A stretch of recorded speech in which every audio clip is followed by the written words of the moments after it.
Hello friends, welcome to Yatri vlogs 2025. ஒரு விவசாயி தன்னோட தோட்டத்தில் காலையிலேருந்து மத்தியானம் வரைக்கும் ரொம்ப கஷ்டப்பட்டு வேலை செஞ்சு முடிக்கிறாரு. வெயிலில் அவருக்கு ரொம்பவே தாகம் எடுத்திருக்கு.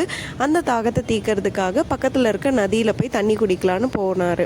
அப்போது அந்த தண்ணியை குடிச்சிட்டு உலகத்தில் இதுதான் ரொம்ப சுவையான தண்ணி அப்படின்னு சொல்கிறாரு. இதை கேட்ட அந்த வழியாக வந்த அரசர் தன்னோட அமைச்சர் அனுப்பிச்சு, அந்த தண்ணியில் அப்படி என்னதான் இருக்குது, ஏன் அவர் அப்படி சொன்னார், அந்த தண்ணியை நானும் குடிச்சு பார்க்கணும் அப்படின்னு சொல்லிட்டு தன்னோட அமைச்சரை அனுப்பிச்சு அந்த தண்ணியை எடுத்துகிட்டு வர சொல்கிறாரு. அமைச்சரும் வந்துட்டு ராஜாவுக்கு அந்த தண்ணியை எடுத்துகிட்டு வந்து கொடுக்குறாரு. அவர் குடிச்சு பார்த்துட்டு இந்த தண்ணி ஒன்றும் அவ்வளோ சுவையாக இல்லையே, எப்படி அவர் வந்துட்டு ரொம்ப சுவையான தண்ணின்னு சொல்கிறாரு, அந்த விவசாயியை கூப்பிடுங்க, நான் பேசணும்னு சொல்கிறாரு. அந்த விவசாயியை கூட்டிகிட்டு வந்து ராஜா கேட்குறாரு, நீங்கள் எப்படி இந்த தண்ணியை வந்துட்டு ரொம்ப சுவையான தண்ணின்னு சொன்னீங்க, எனக்கு அப்படி தெரியலை அப்படின்னு சொன்னப்போ அந்த விவசாயி ஒரு ரிப்ளை கொடுக்குறாரு. ராஜா, நான் வந்துட்டு காலையிலேருந்து ரொம்ப கஷ்டப்பட்டு வேலை செஞ்சு ரொம்ப களைச்சி தாக எடுத்து அந்த தண்ணியை போய் குடித்ததுனால எனக்கு அந்த தண்ணி ரொம்பவே அமிர்தமாக தெரிஞ்சுது. நீங்கள் உங்கள் அரச பரிவாரங்களோட வந்து ரொம்பவே ஈஸியாக அந்த தண்ணியை எடுத்து குடிக்கிறீங்க.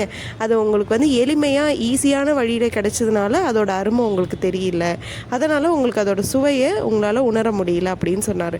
அதே மாதிரி தான் நம்ம லைஃப்லேயும் நமக்கு ஒரு விஷயம் ஈஸியாக கிடைச்சிட்டா அதோட வேல்யூ நமக்கு தெரியறதில்ல, அது ரொம்ப ஜஸ்ட் லைக் தட் எடுத்துக்கிறோம்.